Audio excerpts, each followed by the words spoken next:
Subscribe now and press the bell icon. Never miss an update. Hello everyone, how are you? I think you will be fine. I am Neelam and I welcome all of you to our study channel Kautilya Study Zone. आज हम अपना Indian polity का next chapter start करने जा रहे हैं और आज का हमारा टॉपिक है स्टेट पब्लिक सर्विस कमीशन। तो देखिए, वैसे तो हमने union public service commission complete किया है, उससे काफ़ी ज़्यादा सिमिलरिटीज़ हैं इसके अंदर, थोड़े बहुत पॉइंट जो हैं वो अलग हैं। बस आपने जो है सेंटर की जगह यहाँ पर स्टेट को यहाँ पर रख कर देखना है और पार्लियामेंट की जगह हम स्टेट लेजिस्लेचर को रख कर देखेंगे और प्रेसिडेंट की तरह गवर्नर। तो कुछ एक पॉइंट हैं थोड़े इंपॉर्टेंट हो सकते हैं, बाकी पूरा चैप्टर जो है सेम हमारा वैसे ही चलेगा जैसे कि हमारा यूपीएससी का था। तो आइए स्टार्ट करते हैं कि जैसे कि हमारी यूपीएससी यानी union public service commission central level पर एक सेंट्रल रिक्रूटिंग एजेंसी की तरह काम करती है, उसी तरीके से जो स्टेट पीएससी यानी कि एसपीएससी वो स्टेट लेवल पर सेंट्रल रिक्रूटिंग एजेंसी की तरह काम करती है। ठीक है, तो इसके लिए भी सेम वही आर्टिकल हैं 315 से लेकर 323 तक, जो कि पार्ट 4 के अंदर आते हैं। इन आर्टिकल के अंदर ही बात की गई है किस तरीके से जो है एसपीएससी की क्या होगी, कंपोजिशन होगी, उन मेंबर्स की अपॉइंटमेंट की जाएगी, उनका रिमूवल कैसे होगा मेंबर्स का, और साथ साथ में उनकी पावर्स क्या हैं, फंक्शन क्या है, और किस तरीके से एसपीएससी की इंडिपेंडेंस को सुनिश्चित किया गया है। तो ये सारे के सारे प्रोविजन हमारे 315 से लेकर 323 आर्टिकल के अंदर मेंशन किए गए हैं। सबसे पहले बात करते हैं कंपोजिशन के बारे में। तो देखिए, कंपोजिशन के बारे में अगर हम बात करें तो इसमें एक चेयरमैन और दूसरे जो मेंबर हैं वो अपॉइंट किए जाते हैं गवर्नर के द्वारा। तो देखिए, यूपीएससी के अंदर हमने देखा था कि वो प्रेसिडेंट के द्वारा अपॉइंट किए जाते थे। यहाँ पर जो है गवर्नर जो है वो क्या करेगा, चेयरमैन और दूसरे मेंबर को अपॉइंट करेगा। अगर हम बात करें इनकी स्ट्रेंथ की, तो कॉन्स्टिट्यूशन के अंदर स्ट्रेंथ के बारे में कुछ भी नहीं कहा गया है, ये भी गवर्नर की डिस्क्रिशन पर डिपेंड करता है। जैसे हमने यूपीएससी के अंदर देखा था कि वहाँ पर प्रेसिडेंट की डिस्क्रिशन पर था कि किस तरीके से कितने मेंबर वहाँ पर जो है अपॉइंट करने हैं। हालांकि वहाँ पर नंबर डिसाइड था, 9 to 11 तक नंबर डिसाइड था, लेकिन यहाँ पर जो है अलग अलग जो स्टेट हैं उनका साइज़ अलग अलग है। ठीक है, तो कोई स्टेट जो है काफ़ी ज़्यादा छोटा है, काफ़ी बड़ा है, कुछ एक स्टेट काफ़ी बड़े हैं। तो देखिए, उनके हिसाब से अगर हम बात करें तो ये गवर्नर की डिस्क्रिशन पर छोड़ दिया गया है कि वहाँ पर जितने भी मेंबर जो हैं वो अपनी स्टेट की रिक्वायरमेंट के अकॉर्डिंग देख सकते हैं कि कितने मेंबर की ज़रूरत है, उसके हिसाब से वो अपनी स्ट्रेंथ जो है वो डिसाइड कर सकते हैं। अगर हम बात करें तो क्वालिफिकेशन की, तो जैसे यूपीएससी के मेंबर्स की और चेयरमैन की कोई क्वालिफिकेशन नहीं थी, तो यहाँ पर भी किसी भी तरीके की कोई क्वालिफिकेशन मेंशन नहीं है। जस्ट एक कंडीशन मेंशन है कि कम से कम जो हाफ मेंबर हैं वो क्या होने चाहिए, वो कम से कम उन्होंने 10 ईयर तक के लिए यानी 10 ईयर्स के लिए क्या किया चाहिए, या तो गवर्नमेंट ऑफ इंडिया के अंदर या फिर किसी भी स्टेट गवर्नमेंट के अंडर जो है उसने काम किया होना चाहिए। ठीक है, तो ये जो है इसके लिए सिर्फ कंडीशन रखी गई है, ओनली 1/2 मेंबर जो है उनके लिए ऐसी कंडीशन रखी गई है जैसे कि यूपीएससी के अंदर थी। अब देखिए, इनकी जो सर्विस की कंडीशन है वो गवर्नर के द्वारा डिसाइड की जाती थी, और यूपीएससी में किसके द्वारा डिसाइड की जाती थी, वहां पर प्रेसिडेंट के द्वारा डिसाइड की जाती थी। ठीक है, आगे देखिए, अगर हम बात करें तो जो एसपीएससी हैं यहाँ पर इनकी जो टर्म है यानी ऑफिस की जो टर्म है वो डिसाइड की गई है 6 ईयर, और जब तक कि वो 62 ईयर अटेन नहीं कर लेते। जबकि यूपीएससी के अंदर हमने देखा था, यूपीएससी के अंदर बात की गई थी 6 ईयर्स या फिर वो 65 ईयर्स की जो एज है उसको अटेन नहीं कर लेते। ये इंपॉर्टेंट पॉइंट है, इसको आप ध्यान रख सकते हैं, इसमें कंफ्यूज नहीं होना है आपने कि यहाँ पर जो है 62 ईयर कर दिया गया है स्टेट के लिए। ठीक है, उसके बाद देखिए, रेजिग्नेशन अगर देना है तो वो इसको दे सकते हैं, वो गवर्नर को दिया जा सकता है। अगर यहाँ पर गवर्नर चाहे तो वो एक्टिंग चेयरमैन जो है वो अपॉइंट कर सकता है। वो कैसी सर्कमस्टेंसेस में, इसके लिए भी सेम वही 2 सर्कमस्टेंसेस हैं। अगर उसका ऑफिस जो है, अगर वहाँ पर जो परमानेंट जो चेयरमैन है उसका ऑफिस वेकेंट हो चुका है, या उसने रेजिग्नेशन दे दिया है, या उसकी डेथ हो गई है, उसकी वजह से उसका ऑफिस वेकेंट है, तो उस टाइम पर वहाँ पर एक्टिंग चेयरमैन अपॉइंट किया जा सकता है। दूसरा केस है कि अगर वो अपनी ड्यूटी परफॉर्म करने के लिए अनेबल है या किसी कारण से वो अब्सेंट है, तो उस टाइम पर जो है यहाँ पर क्या किया जा सकता है, एक्टिंग चेयरमैन जो है वो अपॉइंट किया जा सकता है। लेकिन जैसे ही चेयरमैन वापस आ जाता है उसको ये ऑफिस जो है वो खाली करना होगा, क्योंकि वो just as a acting chairman की तरह काम कर रहा है, ना कि परमानेंट चेयरमैन की तरह। ठीक है, आगे देखिए, रिमूवल की बात करें तो देखिए, अपॉइंटमेंट के अंदर हमने देखा कि जितनी भी अपॉइंटमेंट है वो किसके द्वारा की जाती है, चेयरमैन की, और जो भी उनके मेंबर हैं तो वो गवर्नर के द्वारा की जाती है। यहाँ पर एक इंपॉर्टेंट पॉइंट आता है कि जब इनको रिमूव करना है, इन मेंबर्स का जब रिमूवल करना है, तो रिमूव ओनली किसके द्वारा किया जाएगा, ओनली प्रेसिडेंट के द्वारा रिमूव किया जाएगा। चाहे वो स्टेट पीसीएस के हों यानी पीएससी के हों यानी एसपीएससी के, या फिर यूपीएससी के सारे मेंबर किसके द्वारा रिमूव किए जाते हैं, यहाँ पर प्रेसिडेंट के द्वारा रिमूव किए जाते हैं। ग्राउंड्स वही रहेंगे सेम जो यूपीएससी के लिए थे, उन्हीं सेम ग्राउंड्स पर रिमूव किया जाएगा और सेम ही प्रोसीजर होगा रिमूव करने का जैसे यूपीएससी के मेंबर का था कि यूपीएससी के मेंबर के लिए क्या करना था, मैटर जो है वो सुप्रीम कोर्ट में जाता था, सुप्रीम कोर्ट जो है इंक्वायरी करके देखता था कि क्या ये मिसबिहेवियर है, उसके बाद जो है वो एडवाइस देता था प्रेसिडेंट को और प्रेसिडेंट उसके बाद उसको रिमूव कर सकता था। तो ये हमारा प्रोसेस था। आगे देखिए मैनर क्या क्या, मतलब क्या क्या ग्राउंड्स थे, किसके ग्राउंड पे रिमूव किया जा सकता था। तो सेम वही ग्राउंड है, इंसॉल्वेंट, अगर वो दिवालिया घोषित हो चुका है, बैंकरप्ट हो चुका है, या फिर उसको वो किसी पेड एम्प्लॉयमेंट में इन्वॉल्व है। एक तो वो चेयरमैन की तरह या फिर मेंबर की तरह काम कर रहा है, ऊपर से दूसरा एम्प्लॉयमेंट भी काम कर रहा है जिससे वो इनकम जनरेट कर रहा है, तो उस केस में भी इसको क्या किया जा सकता है, रिमूव किया जा सकता है। अगर वो जो है अपना ऑफिस कंटिन्यू करने के लिए अनफिट है, यानी उसका माइंड और बॉडी जो है वो अच्छे से काम करने के योग्य नहीं है, तो उस टाइम पर भी उसको रिमूव किया जा सकता है। आगे देखिए फोर्थ कंडीशन में क्या था कि अगर किसी तरीके का मिसबिहेवियर अगर पाया जाता है किसी मेंबर के द्वारा, अगर ऐसा मिसबिहेवियर किया गया है तो उसके लिए क्या होगी, इंक्वायरी सेट की जाएगी और इंक्वायरी के अंडर क्या होगा, सुप्रीम कोर्ट जो है वो इस इंक्वायरी को कंडक्ट करेगा और वो देखेगा कि क्या ये सच में जो है इस तरीके का कोई मिसबिहेवियर हुआ है। उसके बाद जो है सुप्रीम कोर्ट क्या करेगा, ये एडवाइस देगा प्रेसिडेंट को और प्रेसिडेंट के ऊपर वो एडवाइस क्या होगा, बाइंडिंग होगा। ठीक है, प्रेसिडेंट को वो एडवाइस मानना होगा और तब तक के लिए जब तक ये इंक्वायरी गोइंग ऑन है, मतलब जब तक ये इंक्वायरी चल रही है, तो गवर्नर क्या कर सकता है, उसको सस्पेंड कर सकता है। गवर्नर रिमूव नहीं कर सकता, ओनली सस्पेंड कर सकता है जब तक ये इंक्वायरी चल रही है, और तब तक वो सस्पेंड रहेगा जब तक कि प्रेसिडेंट जो है उसको फाइनल अपना ऑर्डर नहीं दे देते उसका किस चीज़ का, रिमूवल का। ठीक है, तो देखिए मिसबिहेवियर के बारे में वही दो डेफिनेशन जो है यहाँ पर दी गई हैं जिस तरीके से यूपीएससी के अंदर दी गई थी, यहीं पर सेम वही दो डेफिनेशन है। फर्स्ट डेफिनेशन के अंदर क्या कहा गया कि अगर वो किसी भी, अगर कोई भी मेंबर है या फिर जो चेयरमैन है वो क्या करता है कि गवर्नमेंट के साथ या स्टेट गवर्नमेंट के साथ या यूनियन गवर्नमेंट के साथ क्या है, किसी भी कॉन्ट्रैक्ट में या एग्रीमेंट में क्या है, इंटरेस्टेड है। ठीक है, वो अपना कुछ इंटरेस्ट जो है वहाँ से ले रहा है। ठीक है, उसके कुछ फायदे का काम जो है वहाँ पर हो रहा है और किस तरीके का उसने कॉन्ट्रैक्ट या एग्रीमेंट किया हुआ है, तो वहाँ पर ये जो है मिसबिहेवियर माना जाएगा। दूसरी कंडीशन में क्या है कि वो किसी ऐसे प्रॉफिट के अंदर जो है हिस्सा ले रहा है कि उसने किसी कंपनी के साथ, किसी ऑर्गेनाइजेशन के साथ कोई भी एग्रीमेंट किया है, कॉन्ट्रैक्ट किया और वहाँ पर जो है वो अपनी पोस्ट का फायदा उठाते हुए वहाँ से प्रॉफिट जो है वो जनरेट कर रहा है। ठीक है, तो उस कंडीशन में भी ये क्या होगा, मिसबिहेवियर होगा। उसके बाद देखिए इंडिपेंडेंस की बात करें तो इंडिपेंडेंस के लिए भी सेम वही कंडीशंस हैं जैसे यूपीएससी के लिए थी कि इसकी इंडिपेंडेंस को सुनिश्चित करने के लिए क्या काम किए गए हैं। तो देखिए इंडिपेंडेंस के लिए क्या क्या क्या यहाँ पर है चीज़, तो यहाँ पर आप देख सकते हैं कि इनको रिमूव करना सेम वैसा ही प्रोसीजर है जैसा यूपीएससी के मेंबर का था। और रिमूव कौन कर सकता है, प्रेसिडेंट रिमूव कर सकता है, और वो भी इतनी ईजिली जो है रिमूव नहीं किया जा सकता। तो ये इनकी इंडिपेंडेंस के लिए जरूरी है। देखिए सर्विस ऑफ कंडीशन जो है वो गवर्नर के द्वारा डिसाइड तो कर दी जाती है, लेकिन उसको दोबारा जो है वो क्या नहीं किया जा सकता, उनको अल्टर नहीं किया जा सकता, चेंज नहीं किया जा सकता। तो ये भी इनकी इंडिपेंडेंस के लिए जरूरी है। उसके बाद देखिए इनके जो सैलरीज वगैरह, जो भी एक्सपेंसेस हैं, अलाउंसेस हैं, जो पेंशन हैं, वो सारे के सारे जो है कंसोलिडेटेड फंड ऑफ स्टेट से चार्ज होते हैं। ये चीज़ आपने ध्यान रखनी है। यहाँ पर कंसोलिडेटेड फंड ऑफ स्टेट है, जबकि यूपीएससी के मेंबर्स के लिए ऐसा क्या था, यूपीएससी के मेंबर के लिए था कंसोलिडेटेड फंड ऑफ इंडिया, ये था। ठीक है, आगे देखिए जो चेयरमैन होता है एसपीएससी का जो यानी स्टेट पब्लिक सर्विस कमीशन का जो चेयरमैन होता है वो अपॉइंट किया जा सकता है उसको किस रूप में, यूपीएससी के चेयरमैन के रूप में या फिर यूपीएससी के मेंबर के रूप में। यानी वो जो है स्टेट से सेंटर के अंडर जो है चेयरमैन बन के जा सकता है या फिर मेंबर बन के जा सकता है। ठीक है, या फिर किसी दूसरे स्टेट पब्लिक सर्विस कमीशन का चेयरमैन बन सकता है। ठीक है, अपने मान लिया किसी स्टेट में पहले से ही वो चेयरमैन के रूप में है तो वो क्या कर सकता है, या तो वो ऊपर लेवल पर, सेंटर लेवल पर जा सकता है चेयरमैन बन के, या उसका मेंबर बन सकता है, या फिर दूसरे जो स्टेट लेवल जो दूसरे स्टेट हैं उनके अंदर भी वो जो है चेयरमैन के रूप में जा सकता है। ठीक है, तो इसको जो है बाकी दूसरे किसी भी एम्प्लॉयमेंट में वो काम नहीं कर सकता, यानी गवर्नमेंट का कोई दूसरा कोई भी एम्प्लॉयमेंट है उसके अंदर जो उसको काम करने की इजाजत नहीं है। इसी तरीके से देखिए जो एसपीएससी के जो मेंबर हैं, यहाँ पर हमने चेयरमैन की बात करी, एसपीएससी के जो मेंबर हैं उनको क्या किया जा सकता है, उनको यूपीएससी का चेयरमैन भी अपॉइंट किया जा सकता है और यूपीएससी का मेंबर भी अपॉइंट किया जा सकता है। इसके साथ साथ उनको क्या किया जा सकता है, एसपीएससी का चेयरमैन भी अपॉइंट किया जा सकता है या किसी दूसरे एसपीएससी का चेयरमैन भी अपॉइंट किया जा सकता है। सेम स्टेट का भी अपॉइंट किया जा सकता है और दूसरे स्टेट्स का भी चेयरमैन जो है अपॉइंट किया जा सकता है। ये चीज़ आपने ध्यान रखनी है, लेकिन उसको किसी भी दूसरे एम्प्लॉयमेंट के अंदर जो है वो अपॉइंट नहीं किया जा सकता, मतलब दूसरा एम्प्लॉयमेंट जो है वो उसको नहीं दिया जा सकता। ठीक है, तो ये कंडीशंस हैं।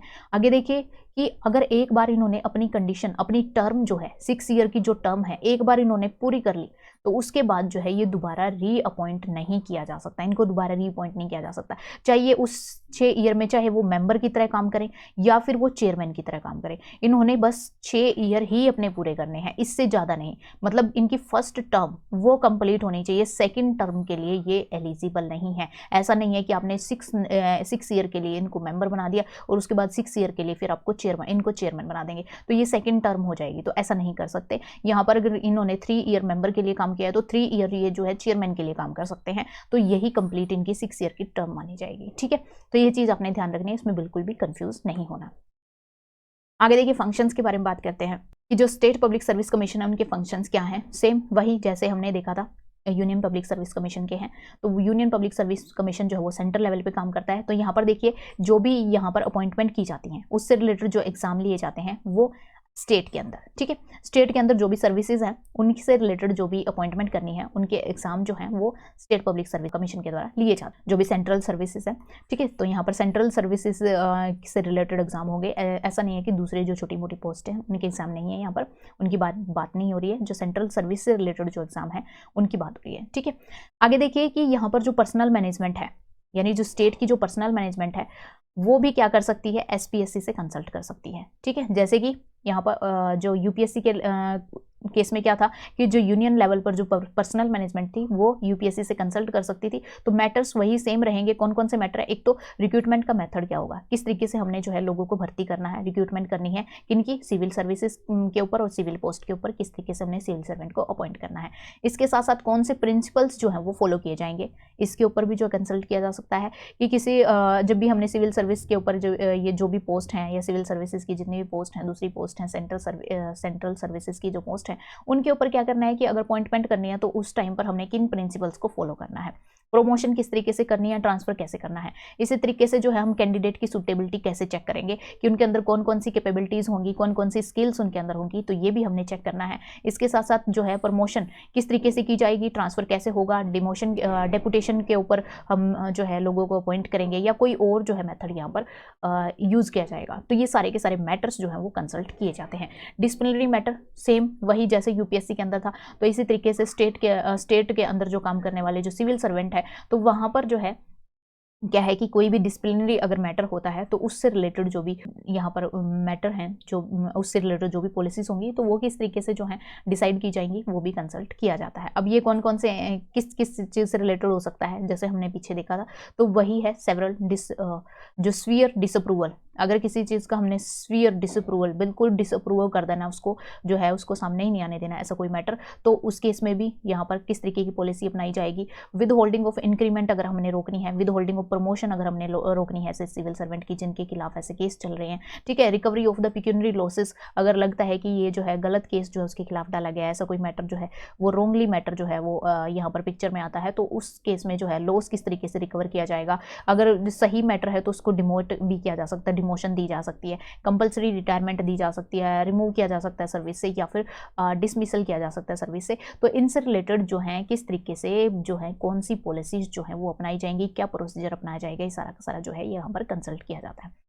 कोई भी अगर लीगल प्रोसीडिंग होती है किसी भी सिविल सर्वेंट के अगेंस्ट, ठीक है, जो कि हमारे स्टेट के अंदर स्टेट गवर्नमेंट के अंदर आते हैं जो सिविल सर्वेंट है, तो उस केस में जब भी ऐसी कोई लीगल प्रोसीडिंग हो जाती है तो वो अपनी ड्यूटी निभाते टाइम उसके जो भी लीगल एक्सपेंसेस होते हैं, ऐसी जो भी अगर उसके खिलाफ कोई कोर्ट में केस चल रहा है उस टाइम पर जो है उसके काफ़ी सारे एक्सपेंस हो सकते हैं, लीगल एक्सपेंसेस हो सकते हैं, तो उस टाइम पर इनको किस तरीके से क्लेम को हमने सेटल करना है, किस तरीके से उस क्लेम को हमने सेटल करना है वो देखना है। आगे देखिए कोई भी इंजरी अगर हो जाती है, अगर मान लिया वो जो है स्टेट गवर्नमेंट के लिए काम कर रहा है और काम करते टाइम जो है उसको कोई भी इंजरी हो जाती है, तो उस केस में जो है किस तरीके से इस क्लेम को सेटल करना है, तो ये भी यहाँ पर देखा जाएगा, डिसाइड किया जाएगा। और दूसरे मैटर हैं, दूसरे अदर मैटर जो भी पर्सनल मैनेजमेंट जरूरी समझता है इनसे कंसल्ट करना, तो वो भी यहाँ पर किए जा सकते हैं। ठीक है, आगे देखिए सेम वही चीज़ की सुप्रीम कोर्ट ने यहाँ पर भी कहा है कि अगर एसपीएससी से किसी मैटर पर, ऊपर दिए गए जो मैटर हैं उन मैटर के ऊपर अगर एसपीएससी से गवर्नमेंट कंसल्ट भी नहीं करती है तो सिविल सर्वेंट के पास कोई भी रेमेडी नहीं है कि वो कोर्ट में जाकर ये बोल सके कि गवर्नमेंट ने जानबूझ के मेरे खिलाफ ऐसे किया है और जो है इन्होंने स्टेट पब्लिक सर्विस से किसी तरीके से कोई भी कंसल्टेशन नहीं की गई है। तो इसके लिए कोई भी यहाँ पर रेमेडी नहीं है, कोई भी इलाज जो है वो आपको यहाँ पर, कोई भी सुविधा आपको यहाँ पर नहीं मिल सकती। ठीक है, आगे देखिए मतलब यहाँ पर कहा जा सकता है कि बिना कंसल्टेशन के भी गवर्नमेंट के डिसीजन को इनवैलिडेट नहीं कहा जा सकता, मतलब उनको सही माना जा सकता है अगर वो बिना कंसल्टेशन के भी गवर्नमेंट अपना कोई डिसीजन देती है। तो इसका मतलब ये है कि गवर्नमेंट के लिए मैंडेटरी नहीं है, ओनली डायरेक्टरी है। ठीक है, गवर्नमेंट चाहे तो डायरेक्शन ले सकती है, अगर ना चाहे तो नहीं ले सकती। ठीक है, आगे देखिए एडिशनल फंक्शनिंग की बात करें कि अगर एडिशनल फंक्शन अगर हमने देने हैं एसपीएससी को, यानी स्टेट पब्लिक सर्विस कमीशन को अगर हमने जो है और एक्स्ट्रा वर्क अगर देना है, तो वो पावर जो है वो किसके पास है? ये पावर जो है किसके पास है? स्टेट लेजिस्लेचर के पास। यूपीएससी के केस में किसके पास थी? पार्लियामेंट के पास थी। और यहाँ पर इस केस में किसके पास है? ये है स्टेट लेजिस्लेचर के पास। ठीक है, उसके बाद बात करें हम रिपोर्ट की कि जो स्टेट पब्लिक सर्विस कमीशन है वो अपनी रिपोर्ट किसको देते हैं? तो यहाँ पर जो है ये अपनी रिपोर्ट गवर्नर को देते हैं। और उसके बाद ये रिपोर्ट जो है वो कहाँ पर जाती है? जो स्टेट लेजिस्लेचर के जो हाउसेज हैं वहाँ पर जाती है। जहाँ पर जिस स्टेट के अंदर 1 हाउस है वहाँ पर एक हाउस के अंदर चली जाएगी, जहाँ पर 2 हाउसेज है वहाँ पर दोनों हाउसेज को जाएगी। ठीक है, इसके साथ साथ जो है साथ में क्या लगेगा? जो भी रिकमेंडेशन दी गई है उसके साथ में जो है वही मेमोरेंडम ऑफ एक्सप्लेनेशन लगेगा, जिसमें एक्सप्लेन करना होगा कि कमीशन की कौन से एडवाइस को आपने नहीं माना है, और अगर नहीं माना है तो उसके रीजन भी उसके अंदर मेंशन करने होंगे।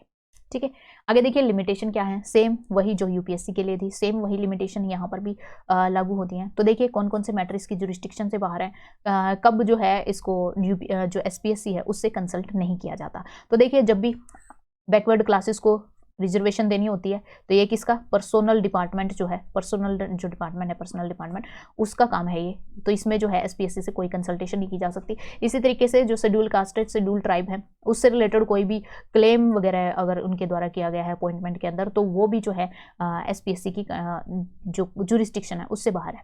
ठीक है, वहाँ पर भी एसपीएससी का कोई रोल नहीं है। इसी के साथ साथ गवर्नर क्या कर सकता है? जो भी पोस्ट चाहे उसके एक्सक्लूड कर सकता है उनको, उसके अंडर से सर्विसेज या मैटर्स जो भी उसको लगता है कि ये जो है स्टेट पब्लिक सर्विस कमीशन के अंडर नहीं होना चाहिए या किसी और एजेंसी के अंडर वो दे सकता है, तो ये गवर्नर कर सकता है। लेकिन इसके लिए भी क्या होगा कि गवर्नर अगर इसके रिगार्डिंग कोई भी ऐसी रेगुलेशन बनाता है, अगर ऐसी कोई भी रेगुलेशन अगर गवर्नर बनाता है, तो ऐसी रेगुलेशन को क्या करना होगा? जो स्टेट लेजिस्लेचर के जो हाउस हैं, ठीक है, स्टेट लेजिस्लेचर का जो हाउस है वहां पर क्या करना होगा?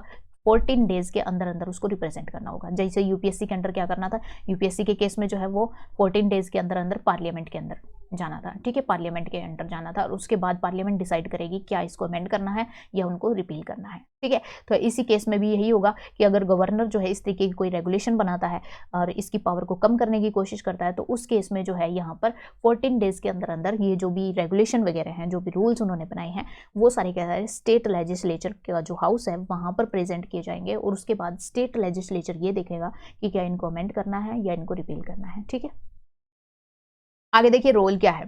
रोल वही सेम जैसे हमने यूपीएससी के लिए देखा कि ये जो है यूपीएससी जैसे इंडिया के अंदर वॉचडॉग की तरह काम करती है ऑफ मेरिट सिस्टम के वॉचडॉग की तरह, तो ये स्टेट के अंदर काम करती है। ठीक है, एसपीएससी क्या करता है? एसपीएससी काम करता है watchdog of merit system in the state के अंदर। ठीक है, इसके साथ साथ देखिए ये जो है काम करता है, जो एसपीएससी है वो क्या काम करता है? रिक्रूटमेंट करने का। ठीक है, कि स्टेट सर्विसेज की जो रिक्रूटमेंट है वो करता है और साथ में जो है गवर्नमेंट को क्या करता है? एडवाइस भी देता है। जो स्टेट गवर्नमेंट है उसको एडवाइस देता है जब भी उससे कंसल्ट किया जाता है, किससे रिलेटेड? प्रमोशन से रिलेटेड या जो डिसिप्लिनरी मैटर होते हैं उनसे रिलेटेड जब भी गवर्नमेंट कंसल्ट करती है तो वहां पर एसपीएससी ये क्या करता है? ये जो है उनको एडवाइस भी देता है। तो देखिए एसपीएससी से कंसल्ट नहीं किया जा सकता किन मामलों में? अगर जो है सर्विस को क्लासिफाई करना है, जैसे सर्विस को की क्लासिफिकेशन की गई है आईएएस, आईएफएस और इस तरीके से जो है आईपीएस, इस तरीके की क्लासिफिकेशन जो की गई है उसको उसके रिगार्डिंग जो है एसपीएससी से कोई कंसल्टेशन नहीं की जाती। पे और सर्विस कंडीशन क्या होंगी और कैडर मैनेजमेंट क्या होगी, ट्रेनिंग कैसे देनी है, ये सारा का सारा मैटर किसके अंदर आता है? ये पर्सनल डिपार्टमेंट के अंदर आता है। ठीक है, पर्सनल जो डिपार्टमेंट है उसके अंदर आता है और ये जो है एसपीएससी का इससे कोई लेना देना नहीं है। तो देखिए डिपार्टमेंट ऑफ जो पर्सनल है और इसका दूसरा नाम भी है स्टेट लेवल पे दूसरा नाम भी दिया जा सकता है इसको, जनरल एडमिनिस्ट्रेशन डिपार्टमेंट। ठीक है, या तो डिपार्टमेंट ऑफ पर्सनल कह लो इसको, पर्सनल, या फिर जो है जनरल एडमिनिस्ट्रेशन डिपार्टमेंट इसको कह सकते हैं। ठीक है, तो ये सारे मैटर जो है इस डिपार्टमेंट के द्वारा हैंडल किए जाते हैं, इस डिपार्टमेंट के द्वारा इसको हैंडल किया जाएगा। आगे देखिए अगर हम एसपीएससी की बात करें तो एसपीएससी सिर्फ एक रिक्रूटमेंट एजेंसी की तरह काम करती है स्टेट के अंदर। ठीक है, सेंट्रल रिक्रूटमेंट एजेंसी की तरह काम करती है किसके अंदर? स्टेट के अंदर। और जबकि ये डिपार्टमेंट ऑफ पर्सनल है या फिर जनरल एडमिनिस्ट्रेशन डिपार्टमेंट है, ये जो है सेंट्रल पर्सनल एजेंसी की तरह काम करता है स्टेट के अंदर। यानी जो पर्सन इनके द्वारा रिक्रूट किए गए हैं, जो पर्सन एसपीएससी के द्वारा रिक्रूट किए गए हैं, उनकी मैनेजमेंट और ट्रेनिंग कैसे करनी है वो ये डिपार्टमेंट देखता है। आगे देखिए जो एसपीएससी का रोल है वो काफ़ी ज़्यादा लिमिटेड है, क्योंकि गवर्नमेंट को एक एडवाइजरी नेचर का है इसका रोल कि इन्होंने रिक्रूटमेंट का तो इसका जो है प्रॉपर काम है कि रिक्रूटमेंट किस तरीके से करनी है। लेकिन अगर एडवाइजरी नेचर की बात करें तो ये काफ़ी ज़्यादा जो है लिमिटेड है, क्योंकि गवर्नमेंट जो है चाहे वो इनके एक्सेप्ट भी कर सकती है इनके एडवाइस को, और चाहे तो क्या कर सकती है, रिजेक्ट भी कर सकती है। सिर्फ एक सेफ गार्ड इनको मिलता है कि गवर्नमेंट की आंसरेबिलिटी होती है कि अगर उन्होंने रिजेक्ट किया है तो उसके जो है रीज़न गवर्नमेंट को देने पड़ते हैं कि क्यों उन्होंने इस एडवाइस को रिजेक्ट किया है। तो इस तरीके से आप देख सकते हैं कि एसपीएससी का जो काम है वो केवल क्या है, यहाँ पर एडवाइजरी तक ही लिमिट रह जाता है। आगे देखिए, जब से एसवीसी मतलब स्टेट विजिलेंस कमीशन, जैसे कि सीवीसी आया था सेंट्रल विजिलेंस कमीशन, उसने जो है क्या कर दिया था, यूपीएससी की जो पावर है उसको अंडरमाइन कर दिया था। ठीक है, इसी तरीके से जो स्टेट विजिलेंस कमीशन है ये भी 1964 में आया, तो उस टाइम पर इसने भी एसपीएससी की पावर को क्या कर दिया, जो डिसिप्लिनरी मैटर है उसके अंदर इसने इसकी पावर को थोड़ा कम कर दिया। क्योंकि गवर्नमेंट क्या करने लगी, गवर्नमेंट जो है वो दोनों मैटर, जब भी डिसिप्लिनरी मैटर से रिलेटेड कोई भी कंसल्टेशन उनको करनी होती थी तो सीवीसी से भी कर सकती थी, और जो है यहाँ पर मतलब यूपीएससी से भी कर सकती थी सेंट्रल लेवल पर। अगर स्टेट लेवल पर बात करें तो एसवीसी यानी जो स्टेट विजिलेंस कमीशन है, और सीवीसी एसपीसी दोनों से कर सकती थी। तो देखिए इन केस में क्या हो जाता था, कंफ्लिक्टिंग एडवाइस कि एसपीएससी ने कुछ और एडवाइस दिया है और एसवीसी ने कुछ और एडवाइस दिया है, तो उस केस में दोनों के बीच में कंफ्लिक्ट हो जाती थी। लेकिन उस केस में भी अगर हम बात करें तो यहाँ पर एसपीएससी को ज़्यादा एज मिली हुई है। ऐसा क्यों? क्योंकि एसपीसी जो है एक तरीके से क्या है, ये जो है कॉन्स्टिट्यूशनल बॉडी है और साथ में इंडिपेंडेंट बॉडी है, यानी इंडिपेंडेंटली ये डिसीजन ले सकती है, इसके ऊपर किसी का कोई इन्फ्लुएंस नहीं है, और साथ में कॉन्स्टिट्यूशन से इसको पावर भी मिलती हैं। लेकिन एसवीसी क्या है, एसवीसी ओनली एक जो है एग्जीक्यूटिव रेजोल्यूशन से पास की गई एक बॉडी है। ठीक है, तो इस तरीके से आप इसको देख सकते हैं। तो यहाँ पर देखिए कि जो गवर्नर होता है वो स्टेट पब्लिक सर्विस कमीशन से कंसल्ट करता है, किस टाइम पर, जब उसने जुडिशियल सर्विसेज के ऊपर अपॉइंटमेंट करनी है, यानी जो जुडिशियल सर्विसेज हैं उनके ऊपर भी अगर अपॉइंटमेंट करनी है तो उस टाइम पर भी एसपीएससी से कंसल्ट किया जाता है। किसके द्वारा? गवर्नर के द्वारा, स्टेट के अंदर। ठीक है, स्टेट के अंदर जब भी ऐसी जुडिशरी से रिलेटेड जो सर्विसेज हैं उनको अपॉइंट करना है तो यहाँ पर क्या किया जाता है, स्टेट पब्लिक सर्विस कमीशन वहाँ पर पिक्चर में आ जाता है। लेकिन कुछ एक पोस्ट को छोड़कर, वो पोस्ट कौन सी है, डिस्ट्रिक्ट जज की पोस्ट को छोड़कर जो दूसरी जुडिशियल सर्विस से रिलेटेड जो भी स्टेट के अंदर पोस्ट हैं वो एसपीएससी से कंसल्ट करता है गवर्नर उनके लिए। तो इसका मतलब जो है डिस्ट्रिक्ट सर्विस से रिलेटेड जो है किससे कंसल्ट किया जाएगा, जो डिस्ट्रिक्ट जज हैं उनसे रिलेटेड किससे कंसल्ट किया जाएगा, ये कंसल्ट किया जाता है स्टेट हाई कोर्ट्स के साथ। ठीक है, यानी जब डिस्ट्रिक्ट जज को अपॉइंट करना होता है तो उसके लिए गवर्नर किससे कंसल्ट करता है, ये करता है स्टेट हाई कोर्ट के साथ। ठीक है, ये चीज़ ध्यान रखनी है। आगे देखिए, ये हमारा स्टेट पब्लिक सर्विस कमीशन था। अब हम बात करते हैं joint state public service commission. Joint नाम से आपको क्लियर है कि जब 2 या 2 से अधिक जो स्टेट हैं वो चाहते हैं कि उनकी जो रिक्रूटमेंट है वहाँ पर वो किस तरीके से हो कि जॉइंटली जो है एक कमीशन बना दिया जाए और उस तरीके से जो है यहाँ पर क्या की जाए, रिक्रूटमेंट की जाए। तो देखिए, तो यहाँ पर कॉन्स्टिट्यूशन के अंदर ये भी प्रोविजन किया गया है कि अगर चाहे तो 2 या 2 से अधिक स्टेट एक ही joint state public service commission जो है वो अपॉइंट कर सकते हैं। ठीक है, और उसके बाद जो है जो भी इनकी रिक्रूटमेंट से रिलेटेड जो भी इनकी रिक्वायरमेंट है उसको पूरा कर सकते हैं। तो देखिए, एक तो हमने देखा यूपीएससी और स्टेट पब्लिक सर्विस कमीशन। तो देखिए, यूपीएससी और एसपीएससी ये दोनों जो हैं डायरेक्टली कॉन्स्टिट्यूशन के द्वारा इनको क्रिएट किया जाता है। ये चीज़ आपने ध्यान रखनी है कि ये डायरेक्टली जो है इनके लिए प्रोविजन किए गए हैं कॉन्स्टिट्यूशन के अंदर, डायरेक्टली ये जो है कॉन्स्टिट्यूशन के अंदर इनको क्या किया जाता है, क्रिएट किया जाता है। लेकिन अगर हम बात करें joint state public service commission की, ये जो है पार्लियामेंट के एक्ट के द्वारा ही क्रिएट किए जाते हैं। पार्लियामेंट एक्ट पास करेगा उसके बाद ही इनको क्रिएट किया जाएगा। ठीक है, और वो भी किसकी रिक्वेस्ट पर, जब भी कोई स्टेट जो है यहाँ पर कोई भी स्टेट लेजिस्लेचर यहाँ पर पार्लियामेंट से रिक्वेस्ट करता है उसी टाइम पर। तो देखिए, यहाँ पर इस तरीके से अगर हम बात करें तो जो भी ये joint state public service commission है ये कॉन्स्टिट्यूशनल बॉडी नहीं है, क्योंकि कॉन्स्टिट्यूशन के अंदर इसके लिए ऐसा प्रोविजन नहीं है। ठीक है, कोई भी डायरेक्ट प्रोविजन इसके लिए नहीं दिया गया है। तो एक तरीके से ये क्या है, ये है स्टैच्यूटरी बॉडी, क्योंकि ये पार्लियामेंट के एक्ट के द्वारा बनाई जाती है। जो भी बॉडी जो है पार्लियामेंट के एक्ट के द्वारा बनाई जाती है वो स्टैच्यूटरी बॉडी कहलाती है। ठीक है, और जो कॉन्स्टिट्यूशन के अंदर जिसकी जो है फॉर्मेशन कॉन्स्टिट्यूशन के अंडर हुई है तो इसका मतलब वो कॉन्स्टिट्यूशनल बॉडी है। तो इस तरीके से हम कह सकते हैं कि जो joint state public service commission है वो एक कॉन्स्टिट्यूशनल बॉडी नहीं है, ये एक स्टैच्यूटरी बॉडी है। ठीक है, जैसे कि हमने देखा कि जब पंजाब से जब हरियाणा अलग हुआ था तो उस टाइम पर शॉर्ट टाइम के लिए वहाँ पर जो है joint state public service commission ने काम किया था थोड़े टाइम के लिए। उसके बाद जो है दोनों के अलग अलग पब्लिक सर्विस कमीशन जो है वो पिक्चर में आ गए थे। ठीक है, अब देखिए हम बात करें कि जो जॉइंट पब्लिक सर्विस कमीशन है, joint state public service commission, तो इसके जो चेयरमैन और मेंबर हैं वो कैसे अपॉइंट किए जाते हैं। तो देखिए यहाँ पर 2 या 2 से ज़्यादा स्टेट जो है वो पिक्चर में आ जाते हैं, 2 और मोर स्टेट। तो देखिए यहाँ पर जो है गवर्नर तो कर नहीं सकते, क्योंकि यहाँ पर फिर से जो है क्या हो जाएगा, कन्फ्लिक्ट हो जाएगा। अब क्योंकि दोनों या तीनों जो भी स्टेट, जितने भी स्टेट होंगे उनके गवर्नर के बीच में यहाँ पर फिर क्या होगा, एक कन्फ्लिक्ट सिचुएशन आ जाएगी कि हम किसको जो है अपॉइंट करें यहाँ पर चेयरमैन और मेंबर। तो यहाँ पर किसके द्वारा किया जाता है, यहाँ पर प्रेसिडेंट के द्वारा। ठीक है, तो यहाँ पर ये प्रेसिडेंट जो है इनको रिप्रेजेंट करता है बाकी गवर्नर्स को, तो वो क्या करता है, यहाँ पर चेयरमैन और मेंबर को अपॉइंट करता है। देखिए टर्म जो है वो सेम रहेगी जो कि स्टेट के लिए थी, या तो 6 ईयर या फिर वो जब तक 62 ईयर को अटेन नहीं कर लेते। रिमूव किया किसके द्वारा किया जा सकता है, रिमूव भी प्रेसिडेंट के द्वारा किया जा सकता है। रेजिग्नेशन भी किसको देंगे, ये प्रेसिडेंट को देंगे, क्योंकि यहाँ पर जो है काफ़ी सारे यहाँ पर गवर्नर हो जाते हैं, तो गवर्नर को नहीं दिया जा सकता, प्रेसिडेंट को ही दिया जाएगा। और इनकी जो सर्विस कंडीशन है वो भी प्रेसिडेंट के द्वारा ही डिटरमाइन की जाएगी। ठीक है, ये थोड़ा सा अलग जो है इसमें चीज़ है, तो ये आपने याद रखनी है। आगे देखिए जो इसकी एनुअल रिपोर्ट है, तो एनुअल रिपोर्ट कहाँ जाएगी, जो भी कंसर्न्ड स्टेट गवर्नर हैं, जो कॉपीज़ हैं, जितने भी स्टेट हैं उतनी कॉपीज़ जो हैं रिपोर्ट की तैयार की जाएंगी, और उसके बाद उन गवर्नर्स को पहुंचाई जाएगी, और फिर गवर्नर्स से जो है डायरेक्ट स्टेट लेजिस्लेचर तक इनकी रिपोर्ट जाएगी। तो देखिए अगर हम बात करें यूपीएससी के बारे में कि यूपीएससी की फॉर्मेशन के बारे में जो है कब इसकी जो है फॉर्मेशन की गई थी, तो देखिए गवर्नमेंट ऑफ इंडिया एक्ट 1919 के अंदर सबसे पहले डिसाइड किया गया था कि एक सेंट्रल पब्लिक सर्विस कमीशन होना चाहिए, जिसको फिर किस में एस्टेब्लिश किया गया, 1926 में, 1926 में जो है क्या किया गया, अपॉइंट किया गया। मतलब सबसे पहले इसके लिए प्रोविजन किस में किया गया था, जो गवर्नमेंट ऑफ इंडिया एक्ट 1919 है, 1919 का जो एक्ट है उसके अंदर सबसे पहले प्रोविजन किया गया था कि यहाँ पर जो एक सेंट्रल पब्लिक सर्विस कमीशन होना चाहिए, जिसको स्थापित किया गया फिर 1926 के अंदर। ठीक है, 1926 के अंदर।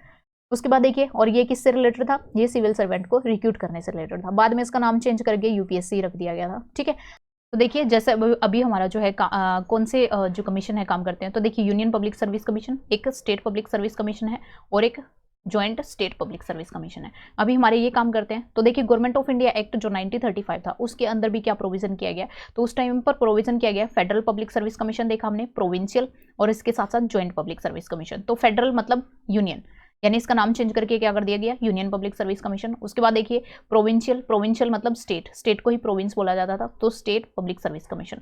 और उसके बाद देखिए जॉइंट पब्लिक सर्विस कमीशन। तो इस तरीके से देखिए कि ये जो गवर्नमेंट ऑफ इंडिया एक्ट 1935 पास हुआ था उसी टाइम पर जो प्रोविजन किए गए थे, वैसा ही जो फंक्शनिंग जो है अभी हमारी जो भी सेंट्रल जो भी हमारे सिविल सर्वेंट जो रिक्रूट किए जाते हैं उसी आधार पर किए जाते हैं। ठीक है, अब हम बात करते हैं कि वैसे तो हमने एज ए ग्लांस के रूप में यूपीएससी के अंडर भी देखा था, तो अभी हम बात करते हैं कि जो आर्टिकल्स हमारे दिए गए हैं उनके बारे में। तो देखिए ये आर्टिकल्स जो हैं वो हम पिछली वीडियो के अंदर भी देख चुके हैं, फिर से हम एक बार देख लेते हैं कि आर्टिकल 315 जो है वो किसके बारे में बात करता है, कि जो हमने क्या करने हैं, पब्लिक सर्विस कमीशन को एस्टेब्लिश करना है यूनियन लेवल पर और साथ के साथ स्टेट लेवल पर।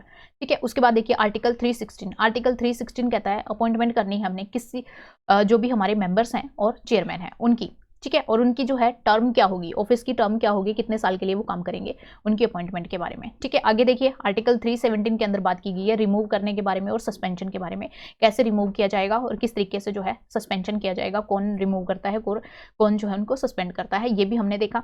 आगे देखिए आर्टिकल 318 के अंदर पावर के बारे में बात की गई है कि रेगुलेशन बनाने से रिलेटेड पावर किसके पास है, to the condition of the services, यानी मेंबर जो है किन कंडीशन के अंदर रहते हुए काम करेंगे, ये पावर जो है किनके पास है, तो ये पावर जो है गवर्नर और प्रेसिडेंट के पास है। ठीक है, आगे देखिए आर्टिकल 319 यानी 319 आर्टिकल के अंदर बात की गई है प्रोहिबिट करना है holding of the office by the member of the commission on ceasing. अगर वो जो है एक बार मेंबर बन चुके हैं और अपना ऑफिस जो है वो छोड़ चुके हैं, उसके बाद उनको प्रोहिबिट करना है कि कोई भी दूसरा ऑफिस जो है वो यहाँ पर उस किसी भी ऑफिस के अंडर वो जो है काम नहीं करेंगे।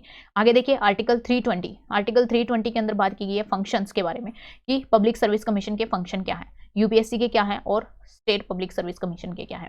ठीक है, आर्टिकल 321 के अंदर बात की गई है पावर, पावर के बारे में कि पावर को एक्सटेंड करना है। अगर यूनियन पब्लिक सर्विस कमीशन की पावर को एक्सटेंड करना है तो वहां पर पार्लियामेंट करेगी, और in case of state public service commission वहां पर कौन करेगा, स्टेट लेजिस्लेचर करेगी। ठीक है, आगे देखिए एक्सपेंस जितने भी सैलरी वगैरह अलाउंसेस वगैरह पेंशन जो उनको मिलती है, तो यूपीएससी के लिए चार्ज होंगे कंसोलिडेटेड फंड ऑफ इंडिया से, और एसपीएससी के लिए कहाँ से चार्ज किए जाएंगे, कंसोलिडेटेड फंड ऑफ स्टेट के द्वारा। ठीक है, वहां से चार्ज किए जाएंगे।